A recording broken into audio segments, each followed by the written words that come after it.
Nah, kita lanjut kembali pelajaran kita sebagaimana biasa daripada kitab Bid'ah Surah Muqarrabin karangan Habib Muhammad bin Abdullah Idris. Faslun hadzal kalam alladhi qaddamnahu bi dzikril hawa wal hawa alladhi yata'allaq bil anfus wa amruhu qarib wa amal hawa alladhi yata'allaq bil qulub wa dayanat wa huwa aslun adim fi ifsadil a'mal wal ahwal wa mamba'id dalalat. Nah, ini kemarin kita kan sudah menceritakan tentang hawa nafsu. Kemarin kan telah kita ceritakan tentang hawa nafsu. Ini hawa nafsu ini adalah perkara yang termasuk perkara yang manis. Manis. Tapi manisnya hawa nafsu ini bisa membahayakan, bisa membawa kebaikan. Tapi kebanyakan hawa ini manisnya ini membawa keburukan, membawa kehinaan, membawa kehancuran.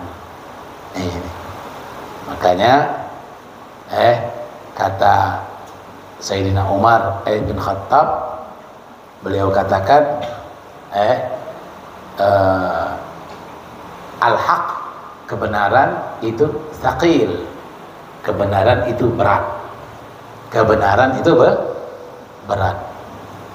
Illa annahu mari, padahal kebenaran itu sudah ada di tenggorokan kita, tapi berat untuk menyampaikannya. Kebenaran itu berat, padahal sudah ada di tenggorokan kita. Al-batil, kebatilan, khafif, kebatilan itu ringan, padahal masih di dalam perut kita.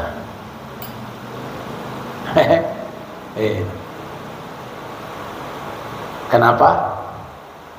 Kenapa hak itu berat?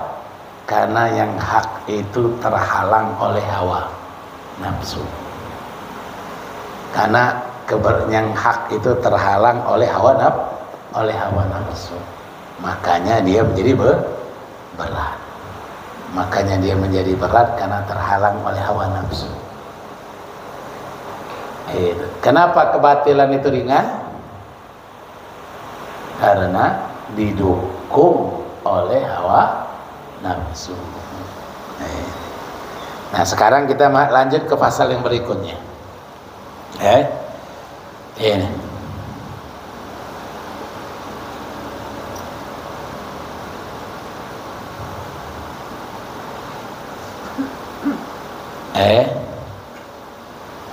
kata Al-Habib Muhammad bin Abdullah Idris, beliau katakan hawa nafsu yang kita bicarakan kemarin itu hawa nafsu yang berkaitan dengan hawa, yang berkaitan dengan nafsu.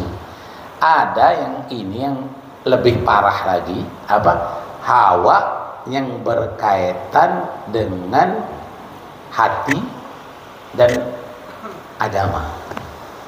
Hawa yang berkaitan dengan hati dan agama. Kalau hawa yang berkaitan dengan nafsu kemarin sudah dibahas. Nah, sekarang hawa yang berkaitan dengan al-qulub, dengan hati, wadayanat, dan dengan agama. Dan agama. Nah, ini kata Nabi Muhammad, fahuwa aslun azim fi ifsadil a'mal wal ahwal. Ini adalah kerusakan, sumber kerusakan dari semua kerusakan amal dan kerusakan akhlak. Kenapa dia ini akhlaknya rusak? Kenapa dia ini amalnya rusak? Semuanya hilang sia-sia saja, tidak ada gunanya, tidak ada manfaatnya, pahalanya hilang semua. Kenapa? Karena hawa sudah masuk ke dalam hatinya, karena hawa sudah masuk ke dalam syariat agamanya. Sallu ala Nabi Muhammad. Sallu ala Nabi Muhammad. Ini kalau hawa sudah masuk ke dalam hati, hawa sudah masuk ke dalam syariat, yang akan lahir dari situ apa? Yang akan lahir dari situ apa? Yang akan lahir dari situ adalah al-ahqad. Apa? Kebencian. Yang akan lahir dari situ adalah kebencian. Wal khusumat, permusuhan. Yang akan lahir dari situ adalah kebencian dan permusuhan. Kalau kita di dalam hati kita ada hawa, siap-siap. Itu dicirikan, contohnya apa? Kita ada orang yang kita benci. Ada orang yang kita benci. Ada permusuhan. Rata-rata kadang-kadang orang ini banyak memiliki musuh. Setiap orang ini kadang-kadang dia punya musuh. Wallahu a'lam apa alasannya, wallahu a'lam oleh karena apa. Yang tahu dia sendirilah kenapa sampai bermusuhan, kenapa sampai bermusuhan. Wal ahlal faham, dan orang yang faham anillah, yang paham dengan Allah. Orang yang paham dengan Allah, qad hadzaru, mereka telah memperingati, tahdziran syadidan, mereka telah memperingati dengan peringatan yang sangat keras. Sampai-sampai mereka mengatakan, ada hadis Nabi Muhammad SAW. Apa kata Nabi kita Nabi Muhammad? Akhwaf ma akhafu ala ummati syahwah khafiyah. Kata Nabi Muhammad, yang paling aku takuti atas umatku adalah syahwat yang tersembunyi. Yang paling aku takuti terhadap umatku adalah syahwat yang tersembunyi. Tersembunyi di mana syahwat ini? Tersembunyi di dalam hatinya, tersembunyi di dalam agama yang dijalankannya. Ini yang paling aku takutkan, kata Rasulullah SAW. Kenapa? Kenapa Rasulullah berkata begini? Paling aku takutkan yang seperti ini, syahwat yang tersembunyi. Karena gara-gara syahwat yang tersembunyi inilah timbulnya perpecahan umat Islam, timbulnya permusuhan antar majelis, timbul perpecahan aliran-aliran, timbul adanya permusuhan antara sesama orang yang beragama.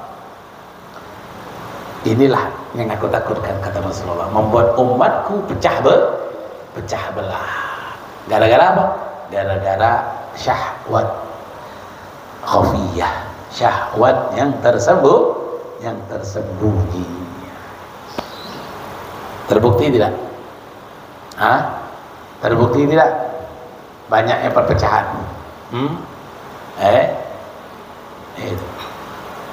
Ini hal-hal yang ditakutkan oleh Rasulullah. Ini hal-hal yang ditakutkan oleh Rasulullah. Kadang tanpa disadari syahwat khafiyah ini ada pada seorang yang berilmu. Kadang syahwat khafiyah ini ada pada orang-orang yang punya ilmu. Dan syahwat khafiyah ini yang paling sering terjadi pada siapa? Yang paling sering terjadi pada ahli ibadah yang dia tidak punya ilmu. Ahli ibadah yang dia tidak punya ilmu ini sering terjadi syahwat khafiyah tersembunyi yang tanpa dia sadari. Sallu ala Nabi Muhammad. Lalu apa kata beliau? Qala ahlul ma'rifah, orang ahli ma'rifah. Orang ahli ma'rifah yaitu arif billah. Kenapa digelar ulama? Ada yang digelar arif billah, al-arif billah, fulan bin fulan, al-arif billah, fulan bin fulan. Kenapa mereka digelar al-arif billah? Karena mereka mengenal Allah. Kapan mereka mengenal Allah? Kapan orang akan mengenal Allah? Man arafa nafsuh arafa rabbuh. Barang siapa yang mengenal dirinya, pribadinya, rahasia pada dirinya, kekurangan yang ada pada dirinya, maka saat itulah dia akan kenal Allah. Barang siapa yang kenal dirinya, kenal kekurangan dirinya, kenal aib yang ada pada dirinya, kenal pemberian Allah yang ada pada dirinya, kenal kelemahannya, kenal kekurangannya, pada saat itulah dia akan mengenal Allah. Sallallahu alaihi Muhammad. Sallallahu alaihi Muhammad. Makanya perlu untuk menjadi pegangan kita, perlu untuk menjadi pengetahuan kita. Ini apa kata arif billah, orang-orang ahlul ma'rifah, mereka katakan apa? Al hawa yulazimu da'ful aqli. Al hawa yulazim da'ful aqli. Orang yang selalu diiringi oleh hawa nafsu, orang yang selalu diiringi oleh hawa, kemana-mana dia hanya membawa hawa nafsu. Siapa ini? Da'ful aqli, orang yang lemah akalnya. Orang yang lemah akalnya. Orang yang lemah akalnya, dia akan selalu diiringi oleh hawa nafsu. Famata kana hadal insan, kapan manusia ini aufar aglan, akalnya kuat, sempurna, karena aqallu hawa, maka hawanya semakin tertekan. Akal semakin kuat, hawa akan semakin turun. Semakin kuat akal, semakin tipis hawa. Semakin kuat akal, semakin tipis hawa. Semakin melemah akal, semakin kuat hawa. Makanya orang yang mengikuti hawa nafsu itu akalnya kurang. Orang yang mengikuti hawa nafsu itu akalnya kurang. Apalagi kata Habib Muhammad, kata beliau, fa idza qallal hawa, kalau sedikit hawa nafsunya, hawanya tertekan, semakin kecil, karihal insan syurur wal mamarah wal hud fil fudul, dia akan membenci. Dia akan membenci. Apa yang dia akan benci? Keburukan. Dia tidak suka dekat-dekat dengan keburukan. Mamarah, dia akan menjauh perdebatan. Masuk ya. Dia akan menjauh perdebatan. Dia akan menjauh dari perdebatan. Perdebatan demi perdebatan akan dia jauh. Dia akan menghindar, tidak mau dengan perdebatan. Dia akan menjauh dari perdebatan. Lalu apa lagi? Wal khawd fil fudul, dia akan jauh daripada fudul, kepo. Kepo, tenggelam ke dalam kekepuan, tenggelam dalam mengurusi orang. Dia akan jauh, dia tak akan ngurusin orang. Apalagi aib orang. Orang punya aib, stop, jangan dibicarakan, biar Allah yang buka, tidak usah yang kita buka. Kenapa? Kalau kita yang buka aib orang, siap-siap aib kita dibuka orang. Kalau kita buka aib orang, siap-siap aib kita dibuka orang. Akan jauh daripada karahatul ilma ibn nas, jauh akan mengurusi aib orang. Yang dia sukai apa? Itu yang dia benci. Yang dia sukai apa? Wa habbul umur sahihah, dia hanya mau menyukai perkara-perkara yang sahih, perkara-perkara yang benar. Yang benar itu yang dia sukai, yang tidak benar itu yang dia hindari.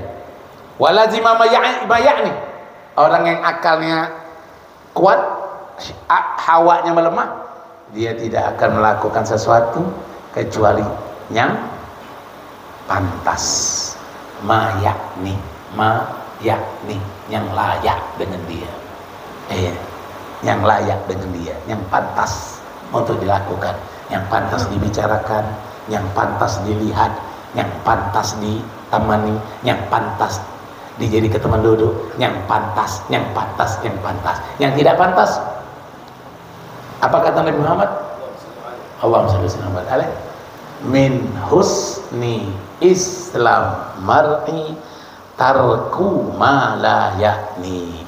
Kata Nabi Muhammad SAW, dari kebagusan Islam seseorang meninggalkan segala sesuatu yang tidak pantas, meninggalkan segala sesuatu yang tidak pantas. Itu dari husni Islam mar'i, dari kebagusan Islam seseorang. Kita lanjut lagi. Kalau orang yang akalnya tinggi, hawanya lemah, wa akhlisut ta'at, dia akan ikhlas dalam berbuat ta'at. Dia akan ikhlas dalam berbuat ta'at. Dia tidak akan minta imbalan. Dia tidak akan minta pujian. Nah, ikhlas dia. Dia hadir majelis taklim ikhlas. Bukan nunggu dipuji sama ustadz, dipuji sama guru, baru kalau tidak dipuji tidak. Nunggu dilihat guru, kalau tidak dilihat guru, payah majelis. Ustadz lihat aku juga tidak. Ustadz lihat aku juga tidak. Payahlah majelis. Ustadz tidak tahu juga aku hadir atau tidak. Ini hawanya lebih besar daripada akalnya. Kalau akalnya lebih besar dari hawanya, maka ikhlas dalam berbuat ta'at. Lalu apa lagi dikatakan beliau? Warahimal khuluq, dia sayang dengan makhluk-makhluk Allah. Dia sayang dengan makhluk-makhluk Allah. Dia sayang dengan binatang. Dia sayang dengan hamba-hamba Allah. Dia tidak mau mengganggu orang lain. Dia tidak mau menyakiti orang lain. Itu ciri orang-orang yang akalnya tinggi, hawanya lemah. Lalu apa lagi? Li ilmihi bi annahu maghurun tahtal aqdiyah maghlubun bil maqadir. Dan dengan keilmuannya, dengan bahwasanya mereka tersebut adalah sadar kalau mereka itu di bawah qada Allah dan kalah dengan takdir Allah. Kita di bawah ketentuan Allah dan di bawah aturan takdir. Mau bagaimanapun kita pintar bersilat lidah, takdir Allah akan terjadi sesuai kehendak Allah. Mau pandai kita mengelak-ngelak, Allah punya ketentuan, Allah punya takdir. Mau pandai kita berbuat apapun, ingat Allah telah menulis ketentuannya di Lauhul Mahfuz yang tidak bisa berubah, dan takdir Allah akan terjadi sesuai kehendak Allah. Perbuatan baik manapun kalau kita sembunyikan, maka perbuatan baik itu lambat laun akan diketahui oleh manusia, karena Allah karena Allah ingin mengenalkan hamba-hambanya yang soleh. Keburukan manapun yang kita sembunyikan, Allah akan bukakan semua keburukan, karena Allah ingin ingatkan orang-orang yang beriman, dan Allah ingin ingatkan orang-orang munafik, dan Allah ingin azab orang-orang kafir. Kalau kita orang yang beriman, lalu kita melakukan maksiat, ada bala kena di kita, kebakaran rumah kita, kena tsunami atau bala terkena di kita, itu ciri Allah ingatkan kita. Allah ingatkan kita. Kalau kita orang yang beriman, kita tidak melakukan maksiat, kita tidak melakukan hal-hal yang murkai Allah, lalu rumah kita kebakaran atau kebanjiran atau puting beliung atau gempa, itu adalah ujian. Allah ingin uji hambanya yang Allah cintai. Idza ahabballahu abdan ibtalahu. Kalau Allah cinta dengan seorang hamba, Allah akan uji hamba tersebut. Kalau orang kafir, Orang kafir itu kalau mendapatkan yang tidak dia senangi, itu adalah azab dari Allah Subhanahu wa ta'ala. Ya. Kita lanjut kali. Apa kata Habib Muhammad bin Abdullah Al-Idrus? Wa idza qalla akal insan, kalau manusia akalnya sedikit, hawanya tinggi, maka mala ilal asya' dani'ah, dia akan condong ke perkara-perkara yang dani'ah, perkara-perkara yang hina. Dia akan condong ke perkara-perkara yang hina. Kenapa? Karena dia punya akal kalah dengan dia punya hawa. Karena dia punya akal kalah dengan dia punya hawa. Kalau kita tak ingin tahu kita ini berada di mana, akal kita lebih hebat dari hawa atau hawa kita lebih hebat dari akal, lihat perbuatan kita. Perbuatan kita kira-kira hina tidak di mata Allah? Ya, ibu-ibu, adik-adik, ya. Kalau ingin tahu kita ini hawa kita lebih tinggi dari akal kita atau akal kita lebih tinggi dari hawa kita, kalau ingin tahu, lihat sehari-hari kita mana lebih condong kepada hal-hal yang hina atau lebih condong ke hal-hal yang mulia. Hal-hal yang hina tadi sudah disebutkan. Kira-kira yang di masjid ini masuk di mana? Akal lebih kuat dari hawa atau hawa lebih kuat dari akal? Yang nomor satu atau yang nomor dua? Nomor satu, akal lebih kuat dari hawa. Nomor dua, hawa lebih kuat dari akal. Nah, kira-kira nomor satu atau nomor dua? Yang nomor satu angkat tangan.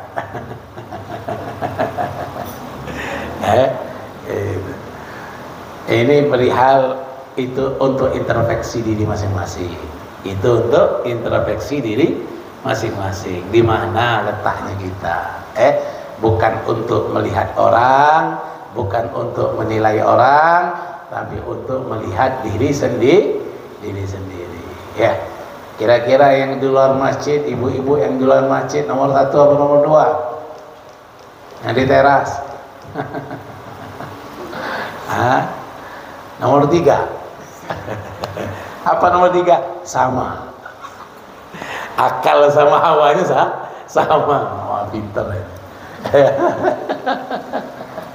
Nomor tiga katanya apa? Sama. Akal sama hawanya sama. Jadi 50-50. Ibadat jalan, maksiat jalan. Ngambil menang. Ibadat jalan, menang, maksiat jalan. Lah. Tidak bisa. 50-50 dalam ini, dalam agama tidak bisa. Kalau ibadat jalan, maksiat jalan, tetap di mata Allah ibadatnya nol. Tidak bisa. Bukan ini logika-logikan kita 50-50. Maksiat jalan, sedekah jalan. Hari ini aku maksiat, sore nanti aku sedekah. Setiap salat 5 waktu, celengan masjid lewat, masuk ke 5.000. Apa? Sedekah. Innal hasanat yudhibnas sayyi'at.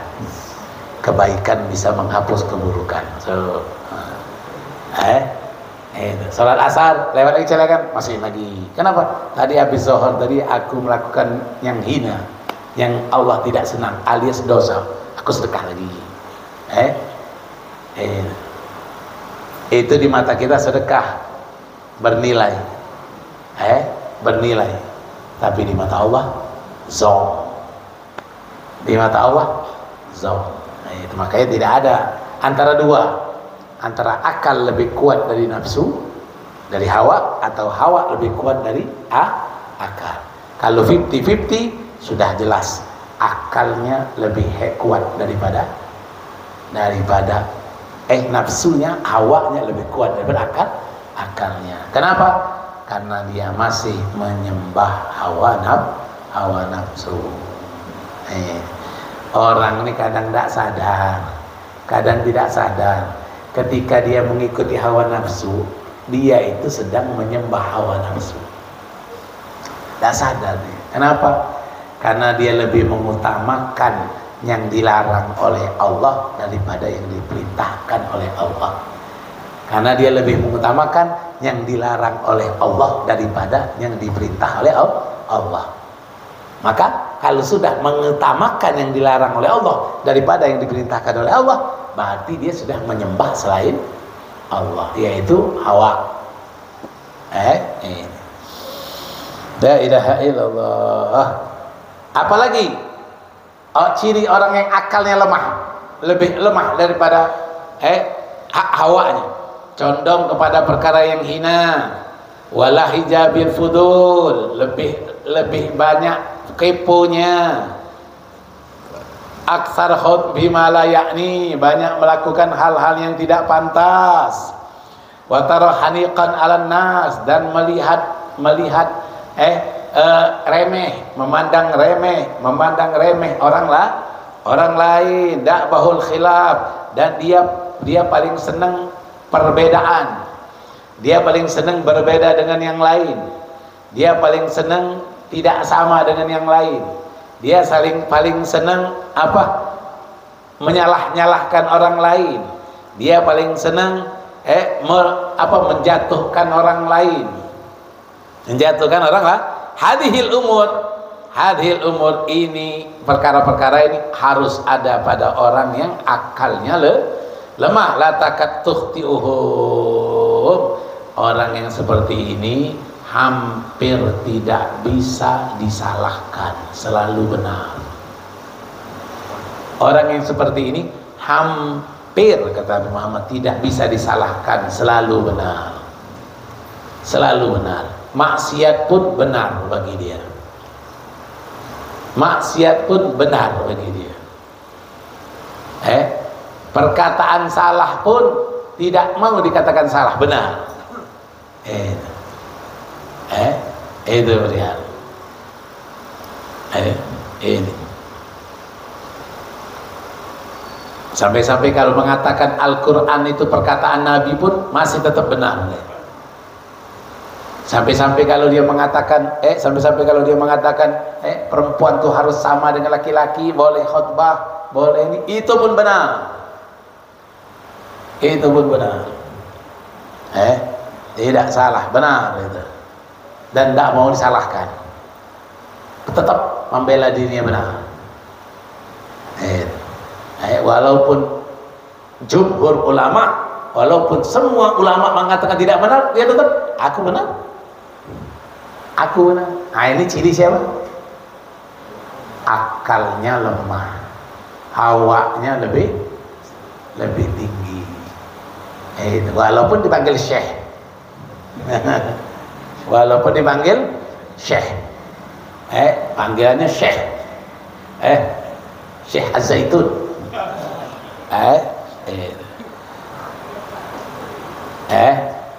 Ini salah satu yang harus diketahui, karena merusak orang banyak. Kalau merusak pribadi dia sendiri yang mengamalkan, bahasa Inggrisnya lantaklah dia sana, karena dia sendiri yang rusak. Ini tidak merusak orang yang di bawah dia banyak, ribuan, mungkin puluhan ribu yang ada di se-Indonesia ini. Maka kalau ulama tidak membuka aib, kekurangan, kesalahan dia di mata umum, maka hancurlah orang. Yang salah kalau sering-sering dibuka, dibela-bela, ujung-ujungnya kelihatan benar. Yang benar sering diolok-olok, sering dibantah-bantah, yang benar kelihatan seperti salah. Ini di akhir zaman sekarang.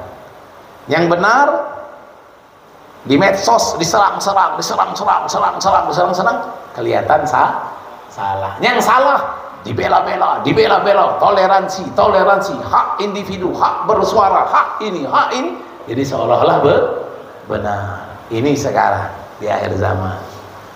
Makanya kita jangan terlampau banyak mengikuti medsos, tapi tidak mengikuti majelis. Jangan terlampau banyak mengikuti medsos, tapi tidak mengikuti majelis. Ikuti majelis, ya. Antum masih muda semua.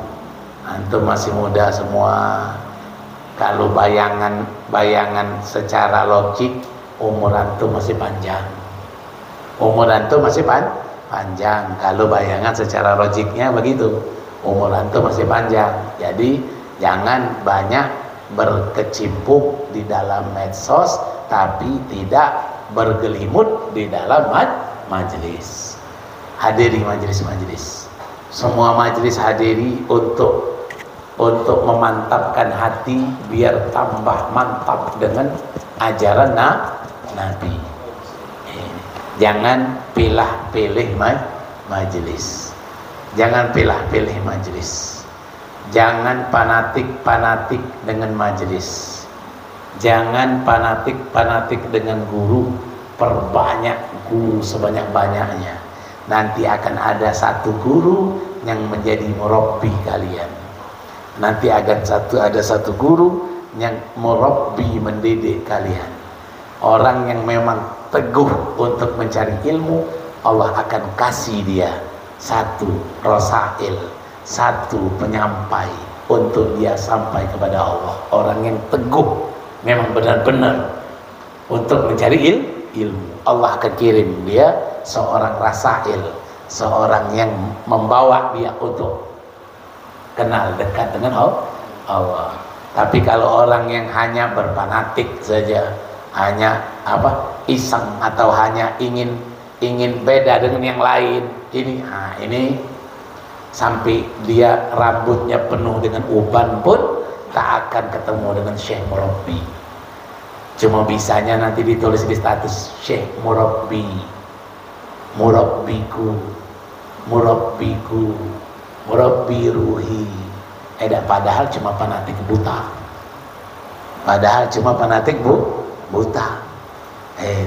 Orang yang mendapatkan guru murabbi itu kalau dia sudah banyak gurunya banyak,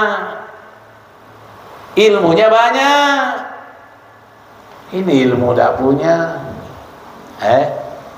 sok sudah punya guru murabbi, jangan, belajar terus. Nanti ada sendiri, ada ketukan dalam hati yang ditanamkan Allah dalam hati kita untuk mendapatkan guru yang mendidik jasad war ruh,